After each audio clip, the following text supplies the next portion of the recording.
Part 2। Part 1 में हमने पढ़ा था कि बनवीर द्वारा क्या है, मयूर पक्ष कुंड में दीपदान का आयोजन किया जाता है, जिसमें क्या वे तुलचर भवानी के मंदिर के समीप क्या है, दीपदान का महोत्सव रखता है। लड़कियां वहां नृत्य करती हैं। तो उदय सिंह पन्ना धाई से उस नृत्य का प्रोग्राम देखने के जाने के लिए अनुमति चाहता है, और धाई माँ क्या है, उदय सिंह को वहां जाने के लिए मना करती है, क्योंकि वे बनवीर की चाल को पहचानती है कि जरूर ये क्या बनवीर की कोई चाल है, जिससे भी इसमें कोई अपशगुन होने वाला है। तो इस वे उदय सिंह को वहां जाने से मना करती है। इस बात पर क्या है, उदय सिंह क्या है, नाराज हो जाता है और कहता है कि न मैं तुम्हारी बात कोई नहीं मानूंगा। परंतु क्या है, धाई माँ उदय सिंह को जी जान से प्यार करती है, तो कहती है कि उदय सिंह का इस प्रकार रूठना भी मुझे अच्छा लगता है। फिर बाद में थोड़ी देर बाद क्या सोना आती है, वे दीपदान को इस महोत्सव के लिए बुलाने के लिए आती है, जो कि उदय सिंह की हम उम्र होती है। तो धाई माँ क्या है, सोना के साथ जाने के लिए भी क्या है, उदय सिंह को मना कर देती है। तो सोना क्या कहती है कि सुबह मुझे बनवीर कह रहा था कि तुम महल में अरावड़ी पहाड़ बनकर खड़ी हो।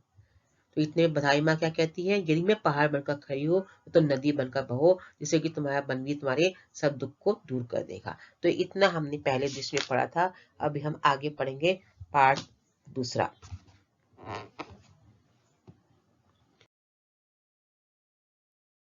पन्ना।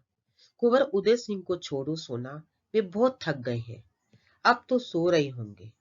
तुम जाओ, यहाँ कहीं तुम्हारा पागलपन कम ना हो जाए। सोना, मेरा पागलपन? धाई माँ, पागलपन कहीं कम होता है? पहाड़ बढ़कर कभी छोटे हुए हैं, नदियां आगे बढ़कर कभी लोटी हैं, फूल खिलने के बाद कभी कली बनी है। सब आगे बढ़ते हैं, नहीं बढ़ती हो तो सिर्फ तुम, सदा एक सी। तुम्हारा पागलपन भी सदा एक सा।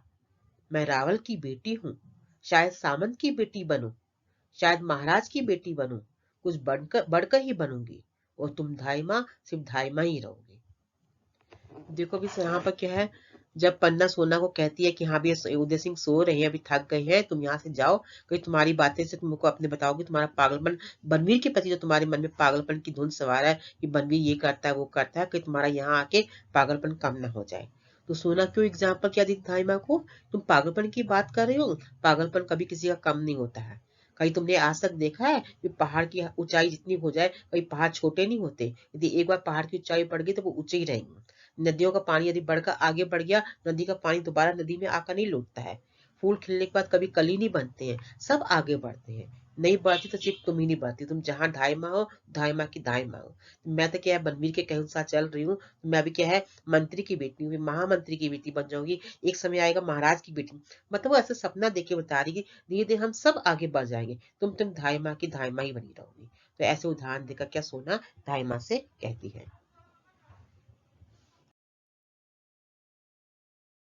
अन्ना। सोना, मुझे किसी से ईर्ष्या नहीं है, मैं जैसी हूँ अच्छी हूँ। राज सेवा में जीवन जी रहा है, यही मेरे भाग्य की बात है।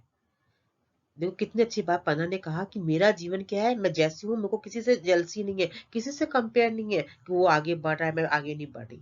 मेरा जीवन राज सेवा में लगा, मैं राज की सेवा कर रही हूँ, तो यही मेरा सबसे बड़ा भाग्य है, मैं इसी से खुश हूँ। सोना क्या कहती है, भाग्य? भाग्य तो सबके होते हैं धाई माँ। ये नुपुर मेरे पैरों में पड़े हैं तो इनका भी भाग्य है। मेरे पैरों की गति में गीत गाती है तो ये भी इनका भाग्य है। मेरे आगमन का संदेश पहले ही पहुंचा देती है तो ये भी इनका भाग्य है। और जब मेरे पैर रुक जाती हैं तो ये मौन हो जाती है, वे भी इनका भाग्य है। भाग्य तो सबका होता है धाई माँ। तुम नगर के उत्सव में भाग नहीं ले रही हो, ना लो। महाराज बनवीर के साथ नहीं दे रही हो, ना दो।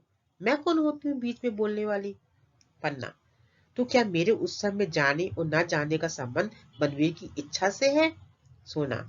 फूल कुछ कहता है, अपनी सुगंधी भेज देता है, दीपक कोई संदेश भेजता है, पतंगे आप से आप आ जाती है।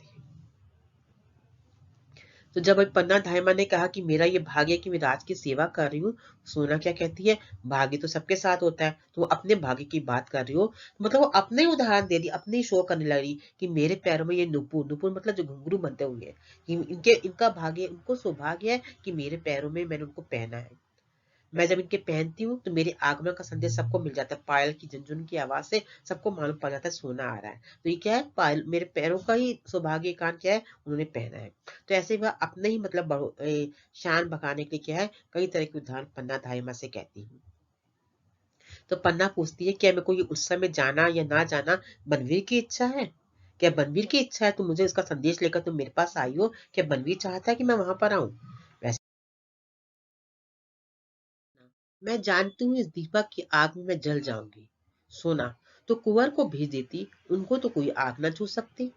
पन्ना, कैसे भेज देती? इतने आदमियों के बीच उसे कैसे भेज देती? महाराजा सांगा के वंश में एक वही तो उजाले हैं। महाराणा रतन सिंह 3 ही वर्ष राज करके सूर्य लोग चले गए। विक्रमादित्य भी बनवीर की कूटनीति से अधिक दिनों तक। सोना, ढाई माँ, तुम विद्रोह की बात करती हो? पन्ना, आंधी में आग की लपट तेज होती है सोना। तुम भी उस आंधी में लड़खड़ा कर गिरोगी। तुम्हारी सारे नुपुर बिखर जाएंगे। ना आने किस हवा का झोंका तुम्हारे गीत की इन लहरों को निगल जाएगा। ये सुख और सुहाग पास पास उठे हुए दो बुलबुलों की तरह बिना सूचना दिए फूट जाएगा।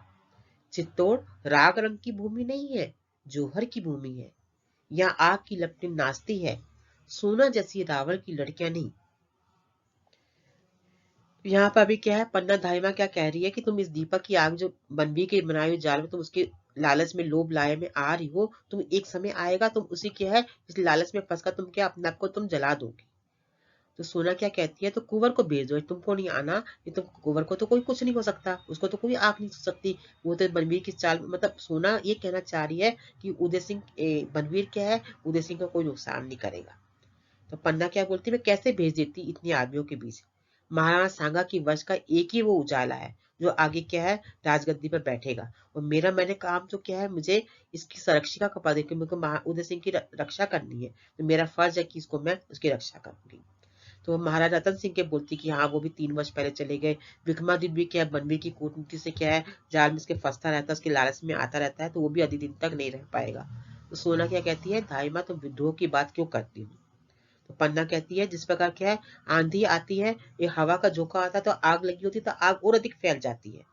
यदि हवा चलती है तो हवा से भी तुम उस लड़का का गिर जाओगी। सारे नुपुर तुम्हारे मतलब ऐसे इतने मतलब तुम लोभ लालच में मत आओ कि तुम्हारे सारे नुपुर गिर जाए। हवा का झोंका आके तुम्हारी क्या है सभी सुख को क्या है, एक बार निगल जाएगा। और तुम ये पानी की बुदबुदे के समान, तुम जब भी तुम्हारे मतलब विचार जो इतने तुम उभल रही हो सब बुलबुलों के समान, एक दिन तुम क्या है उसी में समा जाओगे। तो इस प्रकार के पन्ना दाइमा को सोना को क्या है कई उदाहरणों के द्वारा से समझाती है। सोना जोर से चीख कर, धाई माँ। पन्ना, तोड़ो ये नुपुर, बनवीर की आग की कलियों, तुम्हारे पीछे काली राख है, ये मत भूल जाना। ये अतृप्त इच्छाओं की चिनकारियां अध जली होकर चिटकेगी, उस चित्तौड़ की आंखों में किरकिरी बनकर कसकसेगी। ये आग की ज्वाला हवन कुंड को भी जला देगी। सोना, इसे बुझा दो।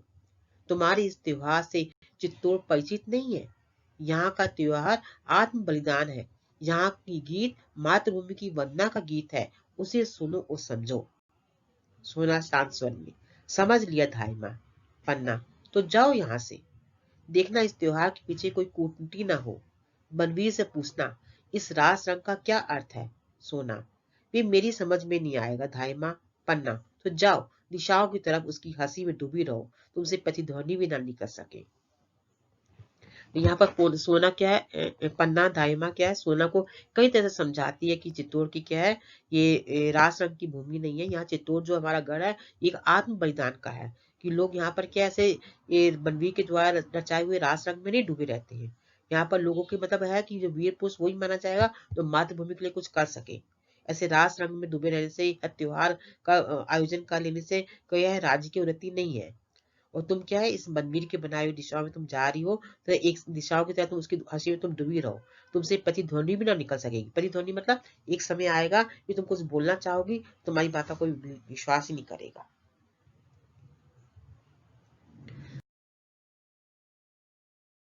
सोना का धीरे धीरे प्रस्थान, उसके नुपुर धीरे धीरे बसते हुए दूर तक सुन पड़ते हैं।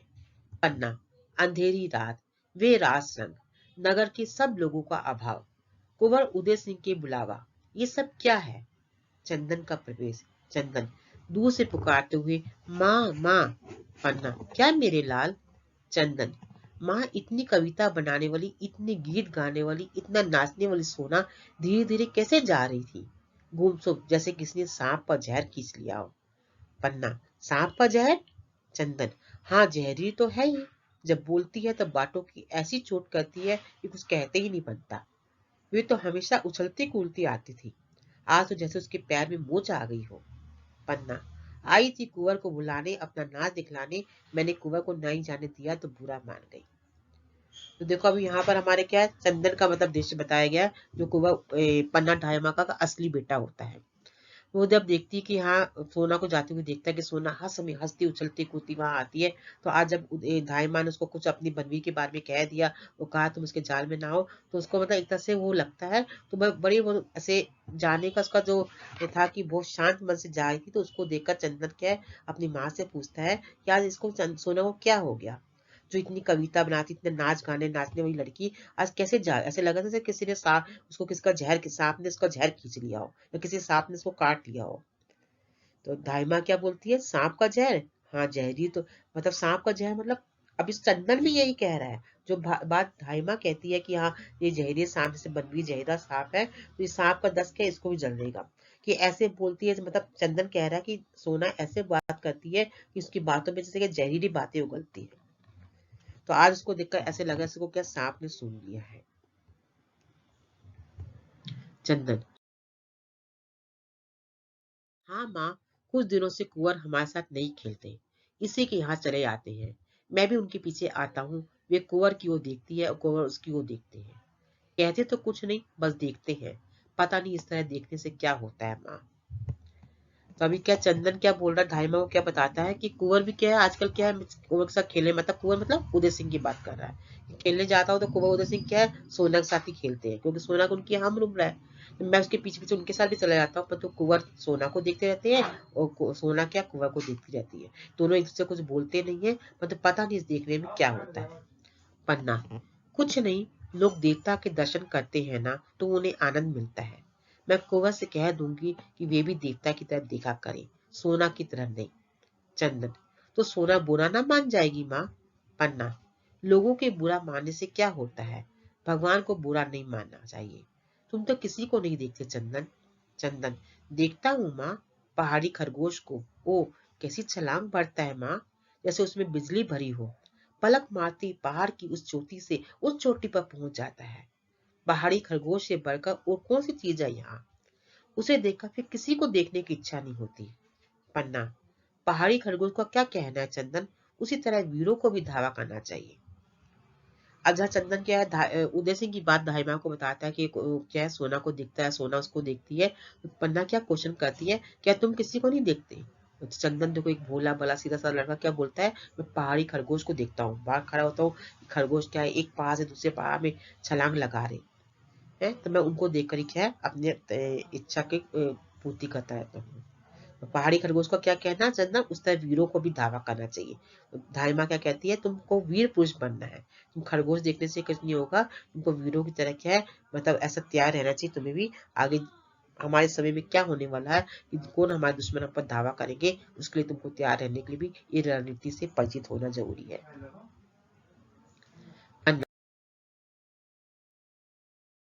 पहाड़ी खड़ूर का क्या कहना चंदन, उसी तरह वीरों को भी धावा करना चाहिए। चंदन, हाँ मैं भी उतनी तेजी से दौड़ सकूंगा जमीन से आसमान तक। पन्ना, जमीन से आसमान तक कोई नहीं दौड़ता। हाँ, तू नाच देखने नहीं गया था? चंदन, माँ, धावा करने वाली कई नाच देखते हैं, मुझे तो वे अच्छा नहीं लगता। हाँ कुंवर को अच्छा लगता है। कुंवर कहाँ है माँ? पन्ना रूठ कर सो गए हैं। चंदन, क्यों? भोजन करने में। उन्होंने भोजन कर लिया? पन्ना, नहीं, पर कुंवर तुम्हारे उठाने से ना उठेंगे। तुम भोजन कर लो, मैं थोड़ी देर बाद उन्हें उठाकर बहलाकर भोजन करा दूंगी। चंदन, मुझे अकेले भोजन करना अच्छा न लगेगा माँ। पन्ना, भोजन कर लो मेरे चंदन, मेरे लाल, सज्जा ने तुम्हारे लिए अच्छा भोजन बनाया है, वे तुम्हें अच्छी अच्छी बातें सुनाती हुई भोजन करा देगी। मैं भी अभी आती हूँ, तुम्हारी माला टूट गई थी, उसी को ठीक कर रही थी, बस थोड़े दाने और रह गए हैं। तो अभी यहाँ पर क्या बताया है कि चंदन अपनी धाई माँ से क्या पूछता है, उदय सिंह के बारे में पूछती है कि उदय सिंह कहाँ है। तो क्या बोलती है, वो रूठ कर क्या है, सो गए हैं। तो भोजन, वो क्या बोलता, तुमने भोजन नहीं किया। तो बोलते नहीं, जब उठ जाएगा तो मैं खिला दूंगी, तुम भोजन कर लो। तो क्या बोलता है चंदन, क्या बोलता है, मैं उसके उदय सिंह के बिना भोजन नहीं करूंगा। मतलब 15 धाई माँ की जो स्वीकार क्या है, भोजन कर लेता है वो चंदन।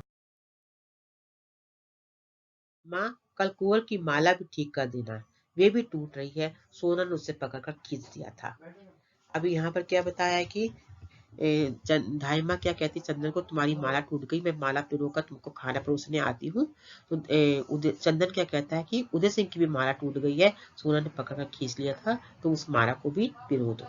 पन्ना, अच्छा चंदन, मैं भी ठीक कर दूंगी। चंदन का प्रस्ताव। चंदन सोचते हुए, मेरा भोला लाल, जब पूछा कि तुम तो किसी को नहीं देखते, तो कहता देखता हूँ माँ, पहाड़ी खरगोश को।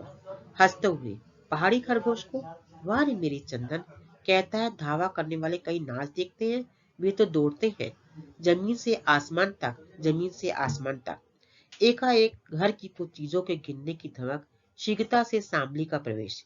सांबली चीख कर पुकारती हुई, धाई माँ, धाई माँ। पन्ना, कौन कौन सांबली।